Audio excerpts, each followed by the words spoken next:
ఐఐటీలో IIITలో BTech చేయాలనేది మీ డ్రీమా? అయితే ఇది ఇండియాలో ఒకే ఒక యూనివర్సిటీ వల్ల సాధ్యం. అదే జేకే లక్ష్మీపతి యూనివర్సిటీ. ఇప్పుడే సంప్రదించండి. కూర్చోబెట్టడం మేము ఒక చెరువుని కబ్జా చేసామంట. నాకేం పనిలేదా? నిజంగా మీరన్నట్టుగా కబ్జా చేస్తే ఇల్లు తగలబెట్టారా? నాది వచ్చి ఉంచుతారా నన్ను?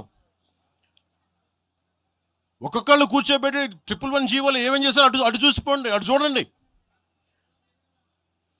నిజంగా ఈ రోజున తెలంగాణ రాష్ట్ర ముఖ్యమంత్రి గారికే చెప్తున్నా, రేవంత్ రెడ్డి గారికే చెప్తున్నా,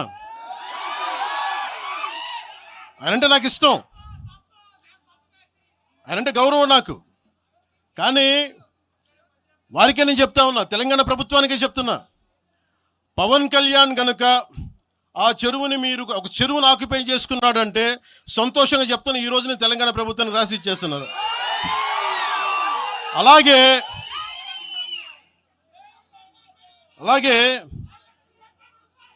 లెఫ్ట్ మేము వామపక్షవాదులు అని చెప్పి ఒక ఎనలిస్ట్ మాట్లాడతా, ఇది ఎలా ఉంటుందంటే ప్రపంచ కార్మికులారా ఏకం కండి అని చెప్పే వామపక్ష భావజాలం ఈ రోజున ప్రాంతీయతకు వచ్చింది. ఆ వామపక్ష భావజాలం చెప్పే వ్యక్తి అనలిస్ట్ ప్రకారం ప్రపంచ కార్మికులారా ఏకం కండి చెప్పే వామపక్ష భావజాలం ఈరోజు ఎక్కడికి వచ్చింది? ఆయన చెప్పిన విధానం ప్రకారం ప్రాంతీయతకు వచ్చింది. కమ్యూనిజం ఎందుకు చచ్చిపోయిందండి? ఇలాంటి వాటి వల్ల చచ్చిపోద్ది. ఈరోజు గద్దర్ గురించి మాట్లాడతారు. బండెనక బండి కట్టి 16 బండ్లు కట్టి ఏ బండిలో పోతాం నైజాం సర్కార్ ఓడా అంటే అది ఈరోజు మాకు వచ్చిన ప్రేమ కాదు. మాకు అది నా చిన్నప్పుడు చెప్పాను ఆ మాట. గద్దర్ గారు బతికున్నప్పుడు మీరందరూ ఏమయ్యారా? గద్దరన్న బతికున్నప్పుడు మీరందరూ ఎక్కడున్నారు? గద్దరన్న వెన్నులో బుల్లెట్లు దిగితే గద్దరన్న నా దగ్గరికి వచ్చాడు. ఒకటి అడిగాడు ఆఫీస్కి వచ్చి, మన జర్నలిస్ట్ కాలనీలో ఉండే జనసేన ఆఫీస్కి వచ్చి, అరే తమ్మి నాకు బుల్లెట్లు దిగినీరా, నాకు వెనకాల నన్ను స్వేచ్ఛగా రే అని పిలుచుకునే అంత చనువు మా ఇద్దరి మధ్య, నాకు బుల్లెట్లు దిగినీరా ఈ వెన్నులో, నడవాలంటే ఇబ్బందిగా ఉందిరా, నాకు కారులో పోవాలంటే ఆటోలో తిరగలేకపోతున్నా, ఒక అండంగా అడుగుతున్నా, హక్కుగా అడుగుతున్నా, బండి కొనివరా అంటే ఆయన ఒక 24 గంటలు 3 రోజుల్లోనో 2 రోజుల్లోనో బండి కొనిచ్చాను నేను ఆయనకి. ఇప్పుడు ఎందుకు చెప్తున్నానంటే ఆ రోజు నేను చెప్పుండొచ్చు, నేను చెప్పట్లా. మీకేం తెలుసు గద్దర్ గారి గురించి? మీకేం తెలుసు? మీరేం మాట్లాడతారు గద్దర్ గారి గురించి? బతికున్నప్పుడు ఆయనకి ఏం చేశారు? మీరందరూ బతికున్నప్పుడు మీరేం చేశారు ఆయనకి? మీరు పర్మిషన్ ఇవి కూడా ఇవ్వాలా? మీరు ఒక్కళ్ళు మాట్లాడలా? ఏదైనా అవసరం వస్తే నా కాడకు వచ్చి ఆయన గద్దరన్న ఏంటి ఏమనుకుంటున్నారు మీరు? నేను పాలిటిక్స్లోకి వచ్చాక తెలుసు అనుకుంటున్నారా గద్దరన్న?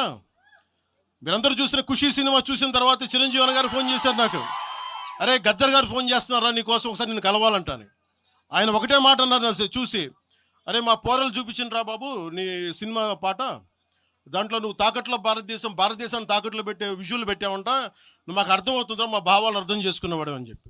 తరిమేల నాగిరెడ్డి గారి తాకట్లో భారతదేశాన్ని ఆ భావన నువ్వు పెట్టావంటే మాకు అర్థమవుతుందని నేను చెప్పాను. నాకు లెఫ్ట్ వింగో రైట్ వింగో తెలియదన్నా, నాది హ్యూమనిజం అవుతున్నా, మీకు తోసిన సంతోషం అన్నా అని చెప్పి. ఆ రోజు నుంచి ఆయన చనిపోయేదాకా, ఆయన అంతిమ ఘడియల వరకు ఆయన హాస్పిటల్లో ఉంటే వెళ్ళి కూర్చొని, అన్నా మీకు ఏం కావాలి చెప్పండి, ఏం వద్దురా తమ్మి, తెలంగాణ యువతకి కానీ ఆంధ్ర యువతకి కానీ భారతదేశంలో యువతకి భవిష్యత్తు వాళ్ళదని చెప్పు. ఆయన నాకు రాసిస్తే, ఆయన నాకు ఒక లెటర్ రాసిస్తే నేను అది కూడా బయట పెట్టలా.